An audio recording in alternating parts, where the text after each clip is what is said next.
we're here with Jesse Smith Tattoos. Jesse, thanks for joining us, man. Hey, thanks for having me. Yeah, man. absolutely. Before we go into Ink Master and your career, my first question for you is, when you think back to the very first moment you realized art could shape your life, what was that moment?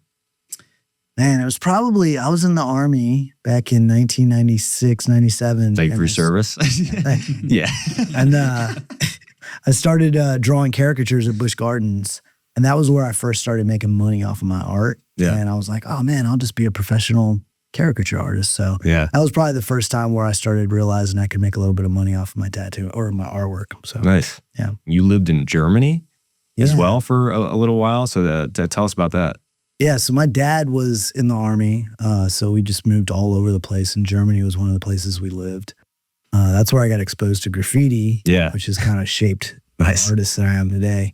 But yeah, we've been to Germany, Italy, lived in London for a little while, and then I've lived all up and down the East Coast.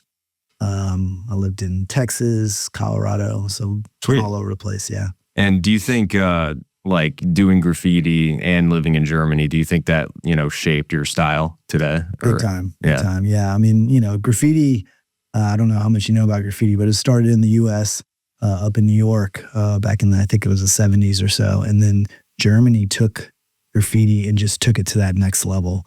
Nice. German graffiti is just amazing. Yeah. And that's what I just fell into. I mean, I might have been, I think I was like 16 at the time, and just running around painting. No kidding. After school and nice after going to the clubs. Yeah, for sure. Yeah, being on TV, do you think that also shaped you as an artist, being on Ink Master? For sure. Yeah. I mean, it changed the way that I tattoo. I mean, you're under a heavy time restraint, so you end up having to like focus on the big shapes and focusing on trying to get as much ink in as possible, as quickly as possible. So I think I became a quicker tattoo artist by being on that show for sure. And then it also just shined a spotlight on all the stuff that I was doing wrong, which really kind of gave me a new goal to try to like start rounding out those edges.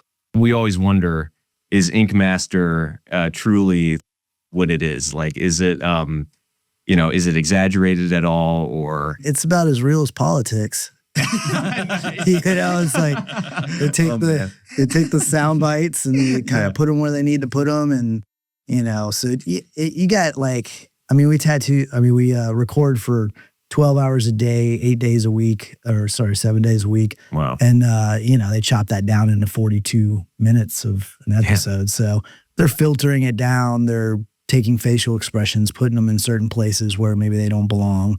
Like there was one time where I was on the show and one of my friends got kicked off, and they just show me like laughing out loud when I got kicked off, and they just grabbed that from some other time when I was laughing. So it's it's manipulated just like everything else. Yeah, no, that's fair. Yeah, that totally makes sense. I'm a big fan of Dave Navarro. How is he in real life? Is he pretty cool? Or? Yeah, I like Dave. He was super sweet to me. Loves art and loves women. But he was really cool to me, and he'd come in, and I think that when I was doing that one tattoo with the guitar and I played it upside down, I've never played a guitar in my life, and I know nothing about guitars. So I'm like sitting there, and he came in and he kind of like talked me through it. Yeah, and, he was super nice to me. Awesome. Yeah, that's cool, man. Because sometimes they get the wrong message about tattooing, and like in your industry, what's the biggest misconception the public has?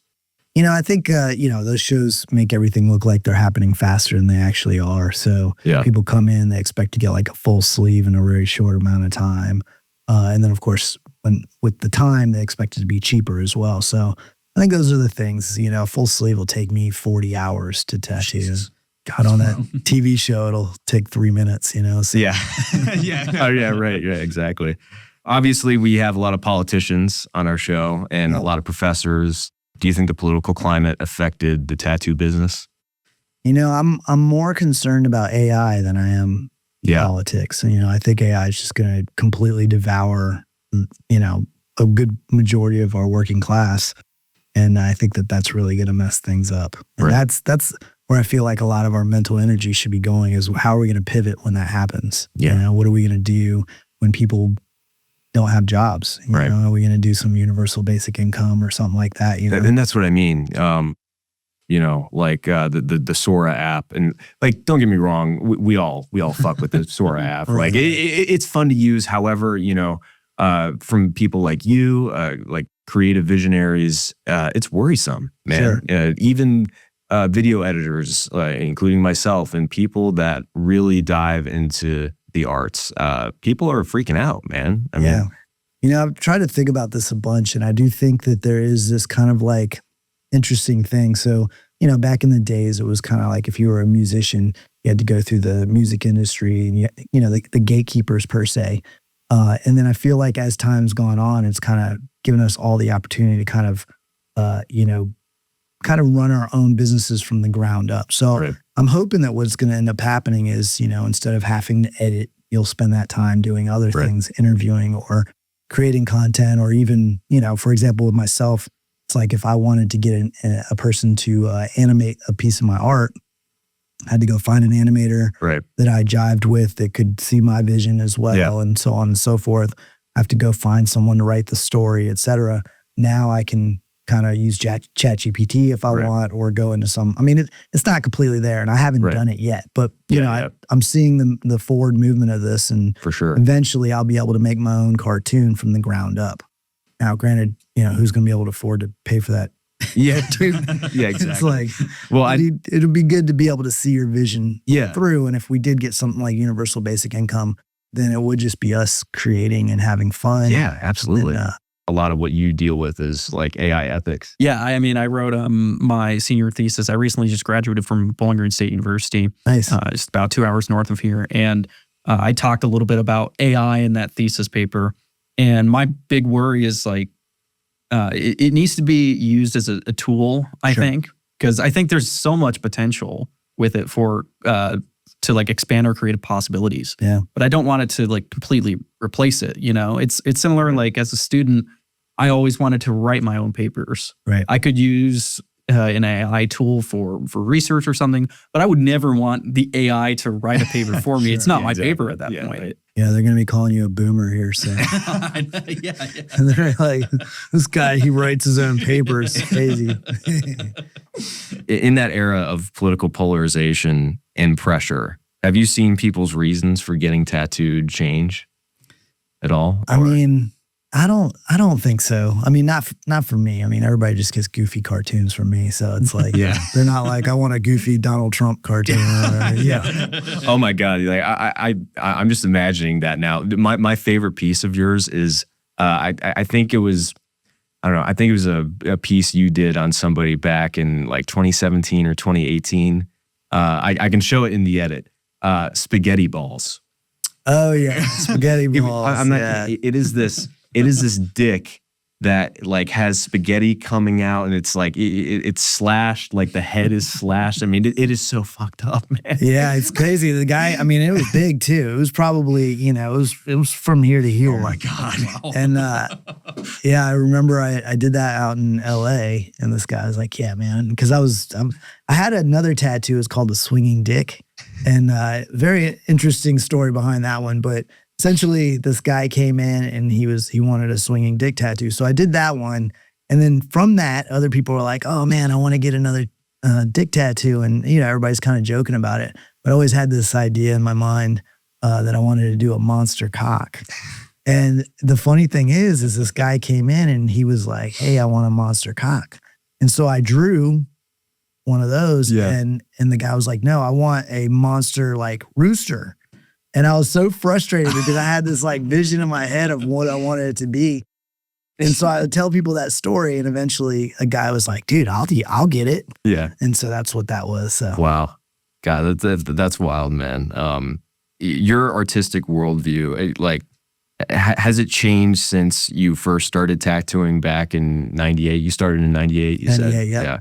Yeah, you know, when I started tattooing, I wasn't really thinking I was going to be a tattoo artist. You know, I was just doing art, and, you know, I stumbled into tattooing, and people just started flooding into my house trying to get tattooed by me. And I don't think it had anything to do with the fact that I was good or anything. It was more, I think I was just doing cheap tattoos. And Yeah. Did you use a ghetto gun or? Yeah. Oh yeah. Nice. Made it out of a Walkman motor and a toothbrush and a sewing needle. And yeah, it was crazy. I mean, thinking back in those days and the stuff that I did was pretty crazy. But yeah, back then it was just drawing, doing art. The world creating didn't start until like 2008, 2009. Yeah. When I started really getting kind of bored of just drawing things for no reason. It was just like, oh, this would be cool. I'm going to draw this thing. But then I remember I went down to Universal Studios and I was at a Dr. Seuss world. And I was like, I need to do something like this. Yeah, I need to make a world for my characters to live. And so from that point on, I started doing my tattoos, and it was like you would get a rabbit and you'd get a squirrel, and your guys' tattoos would be friends in Carcaeus, which is my fictitious continent. That's badass. And, and you guys were connected by stories, and we may not know each other. You could say, oh, I got tattooed by Jesse, but also my story connects with your story, which was kind of cool. So yeah, that's awesome, man. Do you have any advice for young aspiring artists considering the threat of AI right now? Do you suggest new artists use AI and like adapt to it, or? I mean, I don't think you have a choice. I think AI is inevitable, and there's some people that are going to have different ethics with it, and there's some people that don't. And I think that's just it's the new language of the new generation. The new generation's going to come in and they're going to use it, and they're not going to think anything about it because they've never been without it. It'd be like someone back in the day saying, I'm not going to use the internet. And it's like, well, yeah, you exactly. are. Right. And we're all going to use AI whether we like it or not. How you use it obviously is up to the way that you feel most comfortable. But, now when you Google search anything, you get a little AI bot that pops up there. So we're all going to have to use it. It's just, how are we going to use it?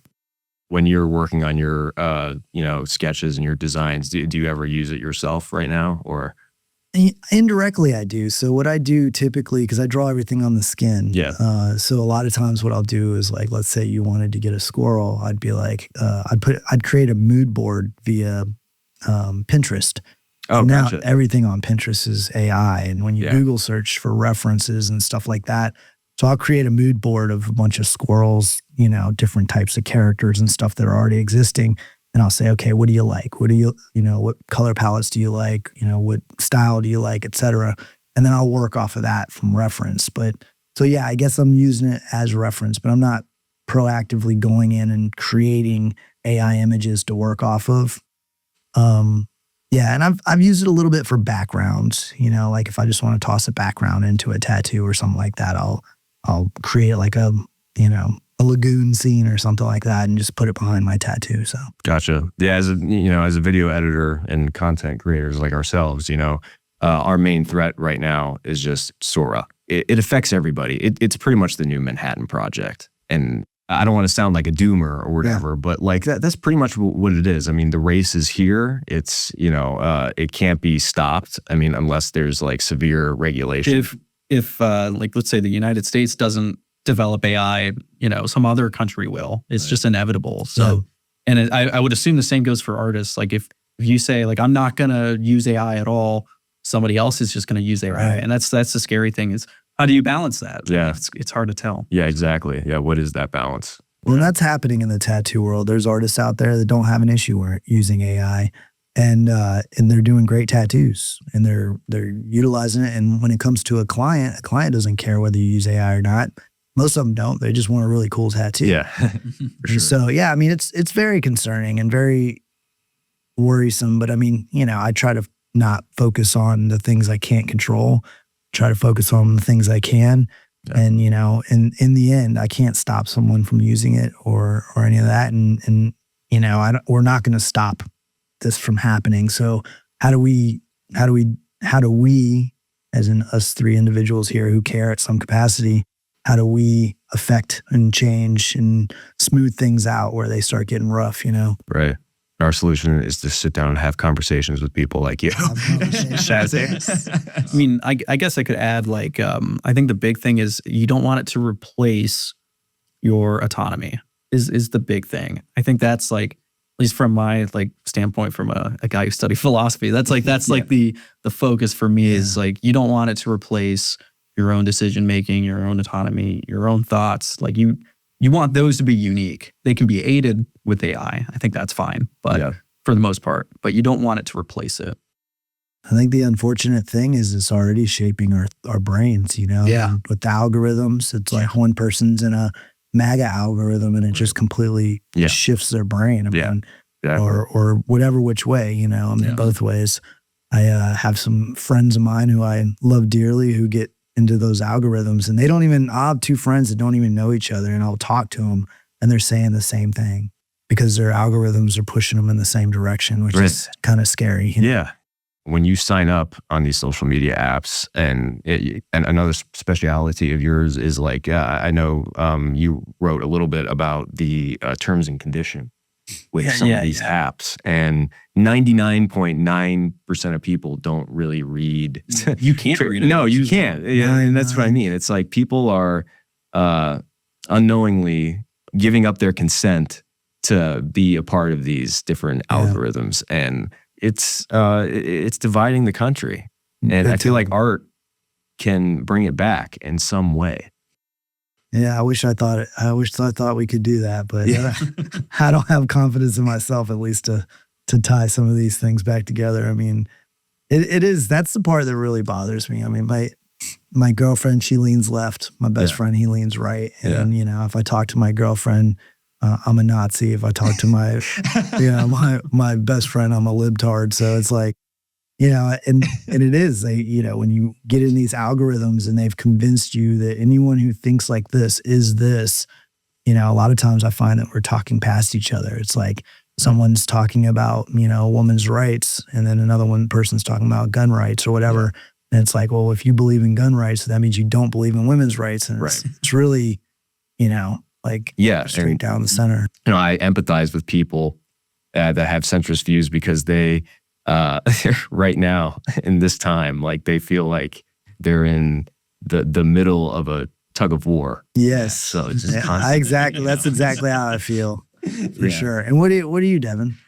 If you want to give me a label, I guess I'm like a social democrat. So, you know, I'm not a progressive. I'm a progressive. Like I feel like a lot of the Scandinavian countries are doing some really incredible things and huge supporters of small business, by the way. And it's incredibly important, especially when, you know, there are so many corporations right now just running everything, because that's the American economy right now. It is pretty much 10 companies sending trillions of dollars between each other. Right. I mean, it's that bad. So, you know, I was just on strike with a bunch of the Starbucks workers here. Like, I forget how many workers are on strike here in Columbus, but it's there's quite a lot. And can you explain that to me? Like, what's happening? I'm just So you know, most of our Starbucks stores in Columbus unionized.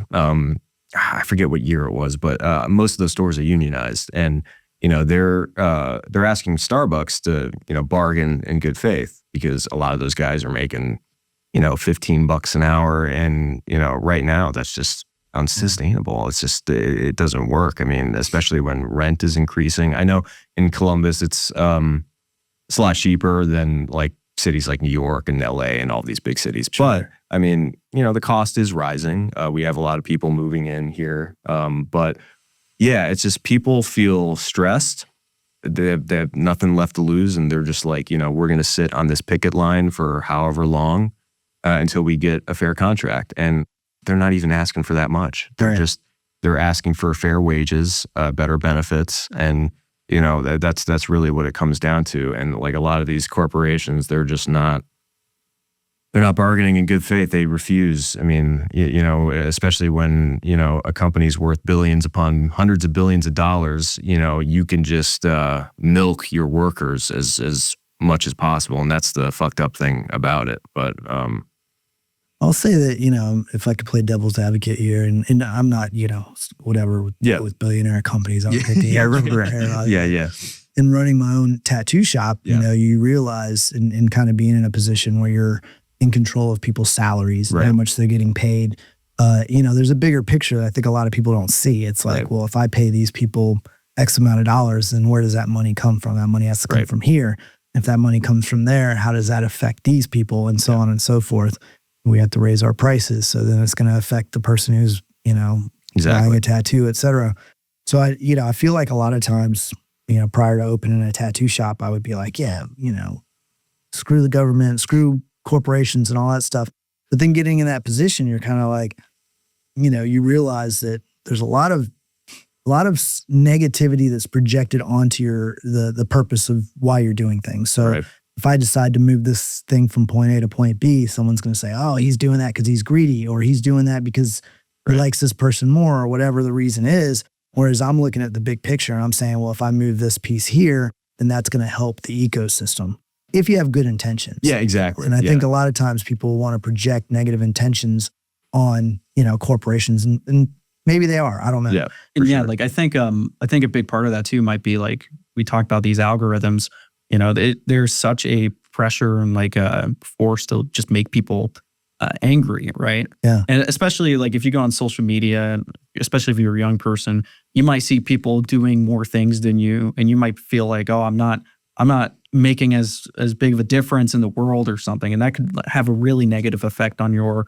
psychology. And obviously, you're gonna demand like a higher compensation if if you want to actually feel like you're doing things that are worth your time and whatnot. But I think an important thing too is like maybe if some people were to crawl back from these algorithms, like maybe we can like maybe realize that just ordinary jobs are still worth something to a community. And that's the thing, is like that's why I think we got to be kinder to each other, just as a message to society in general. Is like we can't, it's not sustainable to just stay this angry all the time. Right. And so Well, the interesting thing is I actually had I have a bunch of great employees that I absolutely love. And one of them once told me that her algorithm was telling her how to get over on her boss, so the algorithms are not only putting political sides against each other, they're also putting bosses against employees, and, women against men, and black and white. I mean, it's just every angle, it's kind of like pushing you, or it's really supporting your place on this earth, right? So if you are a black female employee, then you're going to probably get stuff that leans more on, race, and then feminism, and then being an employee. So you don't know the information that the other people are getting.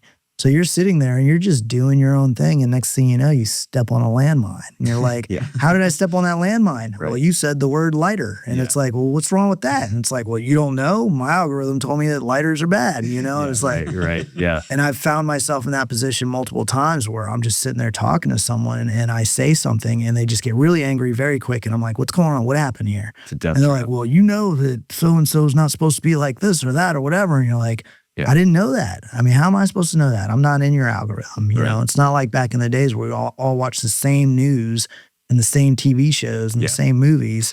It's like everybody's watching different stuff. Yeah, exactly. And I encourage progressives like myself to, at least empathize with the entrepreneurs, the small-time entrepreneurs, like people like you with tattoo shops or coffee shops, like local coffee shops. It doesn't matter. Like, if you really want to make a difference and, get at these corporations' throats, support small business. That's just, that's the real way to do things, instead of, going to Walmart or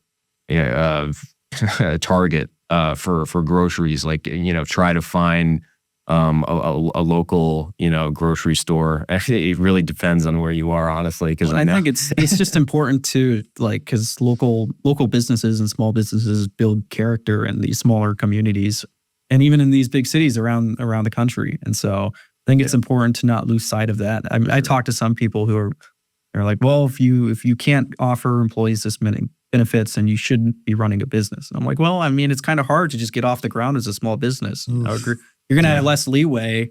It's harder than ever. It's harder than ever. Like, I mean, that's like anti-tattoo world too. I mean, in the grand scheme of things, the tattoo world typically runs off of a percentage base.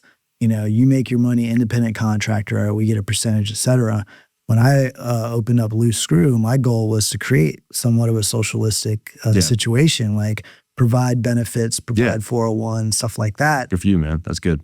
But what I'll say is what I learned in that, and I grew up in Europe, so I'm kind of used to the democratic socialism type stuff over there. And it was always, to me, like healthcare has always been something that's like, come on, we're given free libraries, we're given, all these free things. But in the end, I think health is probably the most important thing. Absolutely. I think we can all agree if we don't have health, then a library don't matter, Mm-hmm. Yeah. And it's so I've always been on that mindset. Yeah. What I did notice when I created that scenario where it was like we essentially take care of a lot of things for the tattoo artists got a little lazier, and they just didn't want to work as hard, and they didn't need to work as hard because they were very comfortable. And so how do you ride that line between creating a society of people who are driven by the opportunity to get higher up? In regards to healthcare too, because our healthcare system, it is affecting everybody. It doesn't matter who you are. Having a universal healthcare system, it helps small business. It helps big business too, because they don't have to pay an arm and a leg for really, really awesome benefits. So, if we were all on the same page like Europe and, the Scandinavian countries, then I'm sure a lot of our problems, again, I know every country has problems, but at least a lot of the problems in America right now would be reduced. So you do have that line, right? So it's like if you provide, and I've always thought, and maybe you'd be able to tell me more about this, but I've always thought it would be cool to have like a medical system, kind of like a school system, right? So everybody has the opportunity for public medical system, but then if they want to buy private, then they can buy private, right? Absolutely. Seems to make a lot of sense. That's kind of where I've been at on the healthcare thing, is like an auction type system. I don't know. Yeah. I don't know all the specifics of how that would look like with taxes and whatnot. I have no idea, but I mean, it sounds like it would make the most sense to me. Sure. Like people can go to the market if they want like more choice in what kind of coverage they have, or if they are not necessarily concerned about choice, they have at least some peace of mind. Yeah.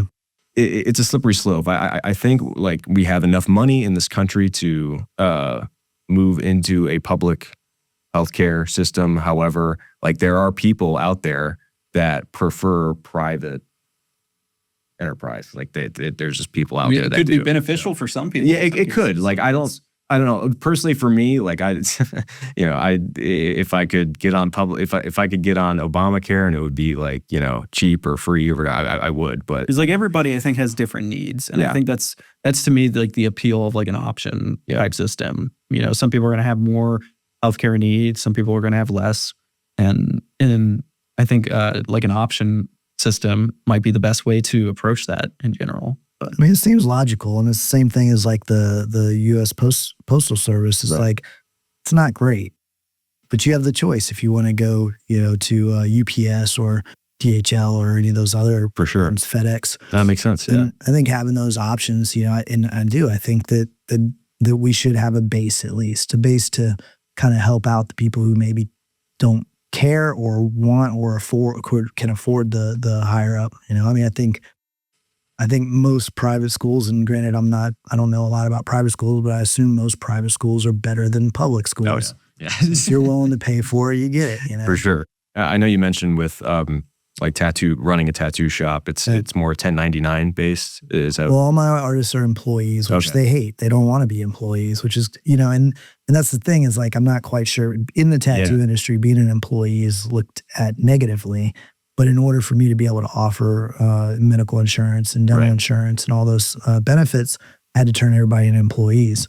So then I've had, employees for probably about, I don't know, eight years now, I think. And now I'm starting to see people that want to go, they want to stand on their own 2 feet. When I first opened my tattoo shop, I was paying people $8 to $10 an hour. And everybody was cool with it. I never got any complaints. And then Bernie came through and he was talking about the 15. So I was like, well, let me try to get people up to 15, right? And I got him up to 15. And then now it's like 15, as you're saying, is look like it's not a lot. Once again, that comes back to, looking from as an employee standpoint, looking up into a business, being like, well, I deserve $15 an hour.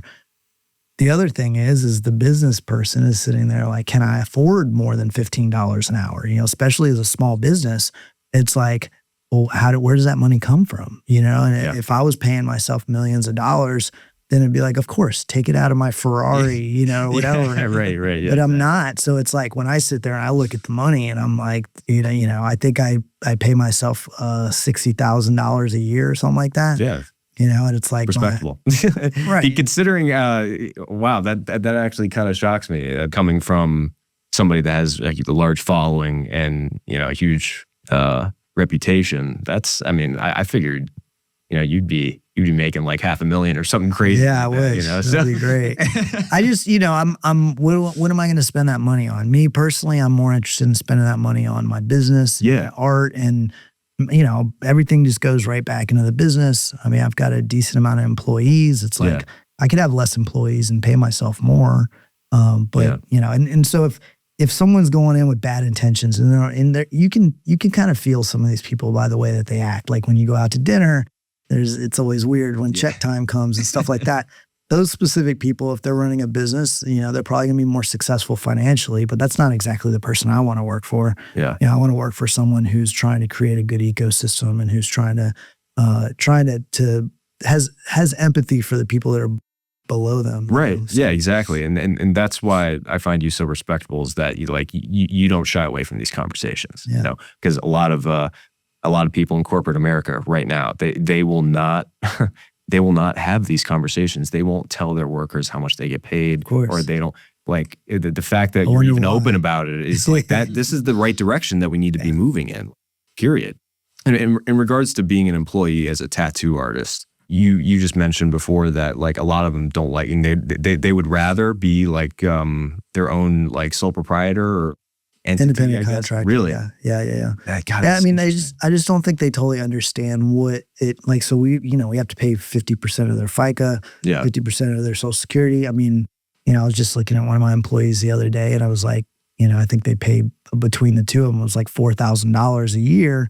We pay 50%, so that's $2,000 a year. And these are just things that we take all the taxes out and we put it in, which is a very tough thing for independent contractors to do that by themselves. We pay for all their supplies, stuff like that. There's all these things, especially nowadays with inflation. I mean, gloves at one point right after the pandemic, and this was after I made everybody an employee, so we were paying for all their gloves. It was like $17.50 a box. Just a box of 100 gloves, which originally was like $7.50. So I mean, wow. And it's gone down since then, but it never went back to totally normal. So inflation happens on all the angles. It's like employees need more money, but then the employer has to pay more, via supplies and stuff like that to keep the business running. So, and a lot of times people don't think about that. Yeah. And do you think every tattoo artist, at least your employees, do they aspire to own their own shop one day? I mean, I don't know that they want to own their own shop, but they want to own their own business per se, where it's like, even if they're the independent contractor scenario, where it's like they want to be standing on their own 2 feet, making their own decisions. Everybody does. Nobody wants to be told what to do. Everybody wants to make their own decisions. The unfortunate part when you're in an ecosystem, it's like your decisions affect you and your decisions affect me and so on and so forth. So as a boss, I have to sit there and say, okay, well, if you sit there and you treat your employees or your client like this, we get a bad review. All of a sudden that shows up on Google, the shop gets less clients. And so I have to mitigate that situation. I have to be like, hey man, I know that you would prefer to show up 15 minutes late, but when you show up 15 minutes late, we get a bad review. That makes it so the person who's sitting next to you doesn't get as many clients. Yeah, I was just going to add, I think all this conversation about business just goes to show that the world is very complicated. Yeah, business is very complicated. Economics is very complicated. Emotions are complicated.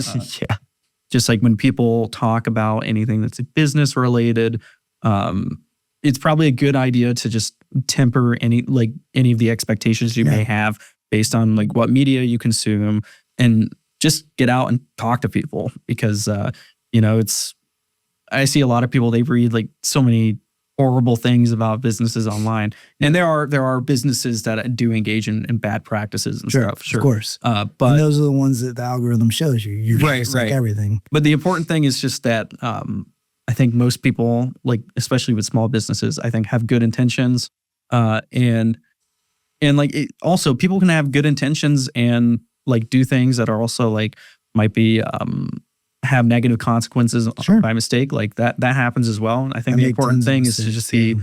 open-minded and yeah. Yeah, and I think what it comes down to is that transparency, I think, is super important in business. Well, no matter what industry you're in, like the fact that you're sitting here talking with us, being so open about like how you run your business and like what you get paid and whatnot. I feel like the worker to owner divide wouldn't be so strong as it is today if executives or like owners of small shops or whatever were more transparent and are willing to have these conversations.